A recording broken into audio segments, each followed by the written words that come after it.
Hi dears, ഞാൻ പ്രീത. ഇന്ന് ഞാൻ ഉണ്ടാക്കുന്നത് വെണ്ടയ്ക്ക പച്ചടിയാണ്. അതിന് വെണ്ടയ്ക്ക ഇതുപോലെ കട്ട് ചെയ്തെടുത്തിട്ടുണ്ട്. ഇനി ഇത്തിരി നാളികേരം എടുക്കുന്നുണ്ട്, കുറച്ച് കടുകിൻ്റെ പരിപ്പും കുറച്ച് തൈരും എടുക്കുന്നുണ്ട്.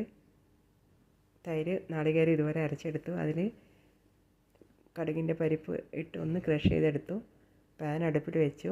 ഇത്തിരി വെളിച്ചെണ്ണ ഒഴിച്ചു. അതിൽ കടുകിട്ടു, ഉഴുന്ന് പരിപ്പിട്ടു, ഇത്തിരി അങ്ങാടി മുളകിട്ടു. എല്ലാം ആവശ്യത്തിന് കറിവേപ്പിലയും ആഡ് ചെയ്തു. വെണ്ടക്ക ഇട്ട് ഒന്ന് നന്നായി വഴറ്റിയെടുക്കുക. വഴറ്റിയെടുത്തതിന് ശേഷം അരച്ച് വെച്ച നാളികേരം ഒഴിക്കുകയാണ്. സ്റ്റൗ ഓഫ് ചെയ്തതിന് ശേഷമാണ് ഒഴിക്കുന്നത്. പിന്നെ കൂടുതൽ ചൂടാക്കേണ്ട ആവശ്യമില്ല, കാരണം തൈര് ഒഴിച്ചതാണല്ലോ. അപ്പോൾ പച്ചടി റെഡിയായി. ഇതുവരെ ട്രൈ ചെയ്യാത്തവർ ട്രൈ ചെയ്ത് നോക്കൂ. അപ്പോൾ ഓക്കെ, ബൈ.